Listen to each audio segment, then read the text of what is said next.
పొంగులేటి శ్రీనివాసరెడ్డి లేదా రేవంత్ రెడ్డి మధ్య జరుగుతున్న సంఘర్షణ. ఇక రెండో మంత్రి వివాదం Adluri Laxman versus Ponnam Prabhakar versus Vivek. So Adluri Laxman versus Vivek అన్నది ఇప్పుడు కాదు, దాదాపు ఎప్పటి నుంచి నడుస్తుంది, అది 2009-10 నుంచి నడుస్తుంది. అడ్లూరు లక్ష్మణ్ సంబంధించి ఆయన వెంకటస్వామి జడ్పీటీసీగా చేశారు, ఎంకరేజ్ చేశారు. బట్ సొంతంగా ఆయన కూడా నిరూపించుకున్నారు. జడ్పీ చైర్మన్గా ఉమ్మడి కరీంనగర్ జిల్లాకు ఉండే, ఎస్సీ కార్పొరేషన్ చైర్మన్ ఉండే, పీసీసీ జనరల్ సెక్రటరీ ఉండే. సో మొదటి నుంచి ఆయన, ఆ తర్వాత శ్రీధర్ బాబు వర్గం అడ్లూరు లక్ష్మణ్. శ్రీధర్ బాబుకు వివేక్ వెంకటస్వామికి ఇద్దరికి పడదు. సో టికెట్ ఫస్ట్ ఇచ్చింది వెంకటస్వామి అయినా ఆ తర్వాత సందర్భాల్లో ఆయన శ్రీధర్ బాబు వర్గంలో చేరాల్సి వచ్చింది. శ్రీధర్ బాబుకు ఇప్పుడు జీవన్ రెడ్డికి చాలా అత్యంత సన్నిహితులుగా ఉంటారు. జీవన్ రెడ్డికి వివేక్ వెంకటస్వామికి పెద్ద డిఫరెన్సెస్ లేవు, కానీ శ్రీధర్ బాబుకు వివేక్ వెంకటస్వామికి చాలా తీవ్రమైన డిఫరెన్సెస్, అది మనందరికీ తెలుసు కదా. సో ఆ వర్గంలో ఉంటున్నది చాలా ఉంది. 2014లో ధర్మపురి నియోజకవర్గంలో ఆల్మోస్ట్ టికెట్ ఆయన అడ్లూరు లక్ష్మణ్కు రాకుండా చాలా తీవ్ర ప్రయత్నం కూడా చేశారు వివేక్, జరగలేదు. సరే, ఇప్పుడు 2014 అయింది, 19 అయింది. వివేక్ వెంకటస్వామి మళ్ళీ కాంగ్రెస్లోకి వెళ్ళారు, కాంగ్రెస్ నుంచి బీఆర్ఎస్లోకి వచ్చారు, బీఆర్ఎస్ నుంచి మళ్ళీ కాంగ్రెస్ బీజేపీకి వెళ్ళారు, మళ్ళీ వచ్చారు. ఓకే, ఇదంతా జరిగిన తర్వాత ఇప్పుడు ఈ మాటలు అన్నది, ఆ ప్రెస్ కాన్ఫరెన్స్లో మాటలన్నది పొన్నం ప్రభాకర్. కానీ వివేక్ వెంకటస్వామిని కూడా అడ్లూరు లక్ష్మణ్ టార్గెట్ చేశారు. ఆయన అన్నప్పుడు నువ్వు ఖండించవా అని చెప్పి అన్నారు.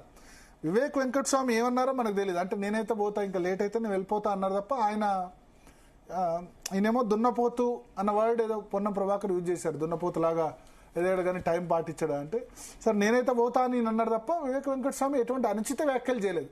కానీ పొన్నం ప్రభాకర్తో పాటు వివేక్ వెంకటస్వామిని కూడా అడ్లూరు లక్ష్మణ్ అన్నారు. సో అన్నప్పుడు అంటే నా తోటి మంత్రి అయిన ఆయన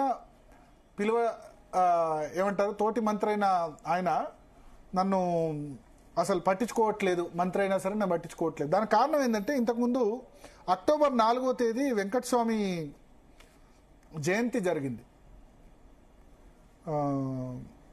అప్పుడు వెంకటస్వామి జయంతి కార్యక్రమానికి అడ్లూరు లక్ష్మణ్ని పిలవలేదు, ట్యాంక్ బండ్లో జరిగిన కార్యక్రమానికి. సో దాంతో అంటే నేను పిలిస్తే వచ్చేవాడిని కదా, నియోజకవర్గంలో ధర్మపురి నియోజకవర్గంలో వెంకటస్వామి జయంతి కార్యక్రమం చేసుకున్నాను. ఇక్కడ హైదరాబాద్లో చేసి నన్ను తోటి మంత్రి నన్ను పిలవచ్చు కదా అన్నది ఆయన ఉద్దేశం.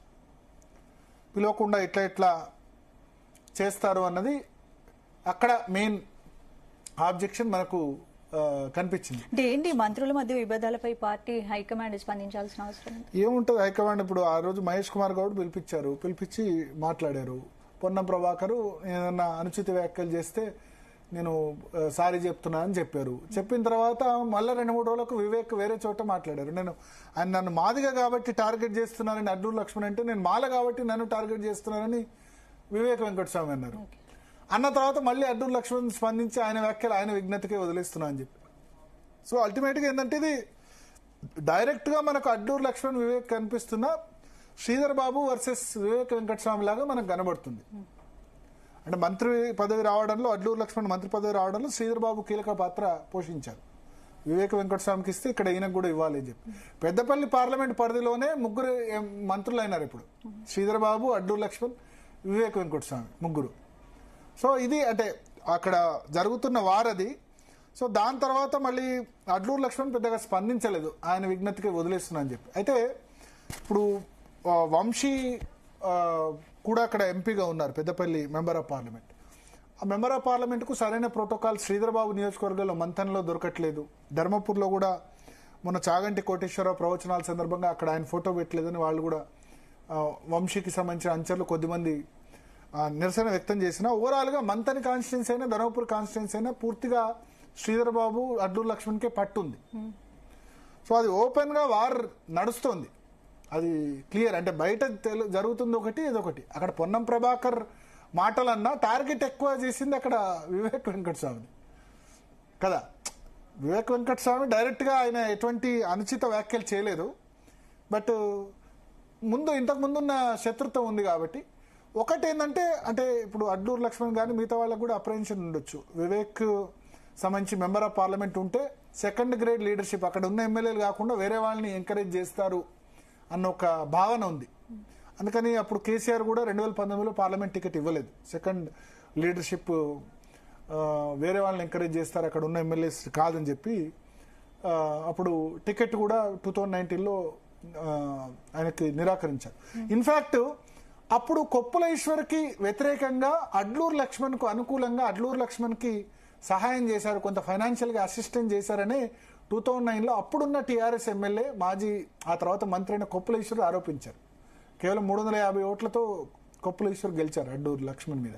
దాంతో మంత్రి అయిన తర్వాత నా ఓటమికి వివేక్ వెంకటస్వామి కారణం, అడ్లూరు లక్ష్మణ్కు సపోర్ట్ చేస్తారు వివేక్ వెంకటస్వామి అని ఆరోపించారు 2019లో. సో రాజకీయాలు ఎట్లా ఉంటాయో చూసారు కదా. 2019లో అడ్లూరు లక్ష్మణ్కు వివేక్ వెంకటస్వామి సహాయం చేశారన్న ఆరోపణలు అప్పుడు ఈశ్వర్కు వ్యతిరేకంగా ఉండి, ఇప్పుడు మళ్ళీ అడ్లూరు లక్ష్మణ్కి వివేక్కే పడని పరిస్థితి కనిపిస్తుంది. సో కాంగ్రెస్ పాలిటిక్స్ ఇట్లే ఉంటాయి. కాంగ్రెస్ పార్టీని చూసిన వాళ్ళకి ఏమంటే ఇవన్నీ కూడా it's all part of the game. కాంగ్రెస్లో అంతర్గత ప్రజాస్వామ్యం ఎక్కువే అని చెప్పాల్సి ఉంటుంది. సో ఇది అంటే ఈ రెండు సంఘటనలకు సంబంధించి ఇప్పుడు మంత్రుల మధ్య జరుగుతున్న గొడవలకు సంబంధించిన ఇన్సైడ్ స్టోరీ ఇది. యాక్చువల్లీ జరుగుతోంది ఇది. దీనిలో ఈ రెండో గొడవలో ముఖ్యమంత్రి ప్రమేయం ఏం లేదు. ముఖ్యమంత్రి న్యూట్రల్ టువర్డ్స్ అడ్లూరు లక్ష్మణ్ అయినా వివేక్ అయినా వాళ్ళిద్దరి పట్ల ముఖ్యమంత్రి న్యూట్రల్ గానే ఉంటారు. ఆయన దీనిలో ఎవరు వ్యవహారాలపై ముఖ్యమంత్రి అయితే స్పందించట్లేదు. ఓపెన్ గా ఎట్లా స్పందిస్తారు? ఫోన్ చేసి చెప్పినట్టుగా తెలుస్తుంది, కాల్ చేసి మీరు ఇంకా మాట్లాడకండి అని చెప్పినట్టుగా తెలుస్తుంది. పిసిసి చీఫ్ మహేష్ కుమార్ గౌడ్ కూడా చెప్పినట్టుగా తెలుస్తుంది. అది చూసుకోవాల్సింది పార్టీ, మీనాక్షి నటరాజన్ వాళ్ళు అని చెప్పాల్సి ఉంటుంది. సో ఓపెన్ గా అయితే రెస్పాండ్ కారు కదా, విభేదాలు ఉన్నాయని చెప్పరు కదా. ఇక్కడనే కాదు, కర్ణాటకలో కాంగ్రెస్ లో కూడా విభేదాలు ఉన్నాయి. కాంగ్రెస్ పార్టీ కర్ణాటక కాంగ్రెస్ లో కూడా డీకే శివకుమార్, సిద్ధరామయ్య ఏ విధంగా అనుకుంటున్నారు మనం చూసాం కదా. సో ఇట్స్ ఏమంటారు, కాంగ్రెస్ రాజకీయాలు అంటే ఇట్లే ఉంటాయి. అంతర్గత విభేదాలు, మంత్రులు ఎమ్మెల్యేలు కొట్టుకోవడాలు, ఇట్లా మంత్రి పదవి రాని వాళ్ళు. ఇప్పుడు రాజగోపాల్ రెడ్డి నిన్న ఫోన్ చేసి నా నియోజకవర్గంలో, మునుగోడు నియోజకవర్గంలో ఎవరు లిక్కర్ షాప్ పెట్టినా ఈ రూల్స్ పాటించాలని చెప్పారు. సో అట్లా ఉంటాయి ఇష్యూస్, కామన్. అంతకుముందు ఉత్తమ్ కుమార్ రెడ్డికి కోమటిరెడ్డికి మధ్య గొడవ అయినట్టు హెలికాప్టర్ విషయంలో లేటుగా ఉత్తమ్ వస్తే కోమటిరెడ్డి వెంకటరెడ్డి వెళ్ళిపోయారని చెప్పి అప్పుడు వార్తలు వచ్చాయి. ఇప్పుడు లేటుగా అడ్లూరు లక్ష్మణ్ వస్తే వీళ్ళిద్దరు, పొన్నం ప్రభాకర్ కానీ వివేక్ వెంకటస్వామి కానీ ఇద్దరు గొడవ చేశారు. అయితే మనకి ఆన్ కెమెరా పొన్నం ప్రభాకర్ అంటే కనిపించింది, వివేక్ ఏం మాట్లాడినట్టు కనిపించలేదు. నేను వెళ్ళిపోతా అన్నట్టు మాత్రమే అనిపించింది. బట్ ఫైర్ ఎక్కువ పొన్నం ప్రభాకర్ కంటే వివేక్ మీద అడ్లూరు లక్ష్మణ్ అయ్యారు. దానికి కారణం ఏంటంటే అంతకుముందు ఉన్న ఇష్యూస్. దీనిలో క్యాస్ట్ ఇష్యూస్ కూడా వచ్చాయి. నేను మాదిగా కాబట్టి ఓరుస్తలేరంటే, నేను మాల కాబట్టి ఓరుస్తలేరు ఆయన ఉన్నారు. నేను బీసీ కాబట్టి ఓరుస్తలేరు, నన్ను రెడ్లంతా కలిసి నన్ను తొక్కుతున్నారని నిన్న చిట్ చాట్ లో కొండా సురేఖ చెప్పారు. సో అల్టిమేట్గా ఏంటంటే దీనిలో క్యాస్ట్ ఇష్యూ కూడా వచ్చేసింది ఇంకా. సో ఈ చూడాలి, ఇంకెన్ని చూడాలి, ఇంకా 3 సంవత్సరాలు ఉంది కాబట్టి. ఇది రాజశేఖర్ రెడ్డి గవర్నమెంట్లోనే ఇట్లా ఉంది. రాజశేఖర్ రెడ్డి లాంటి పవర్ఫుల్ చీఫ్ మినిస్టర్ ఉన్న దానిలో, కిరణ్ కుమార్ రెడ్డి దానిలో కూడా అప్పుడు మనం చూసాం, డిఎల్ రవీంద్రారెడ్డిని బర్తరఫ్ చేశారు కిరణ్ కుమార్ రెడ్డి. శంకర్రావును కూడా మంత్రివర్గం నుంచి తొలగించిన పరిస్థితి ఇట్లా కామెంట్ చేసినప్పుడు. సో జరుగుతూ ఉంటాయి ఇవన్నీ, కామనే కాంగ్రెస్ రాజకీయాల్లో. రైట్. నెక్స్ట్ టాపిక్ లోకి వెళ్ళే ముందు డిఎన్ఏలో షార్ట్ బ్రేక్.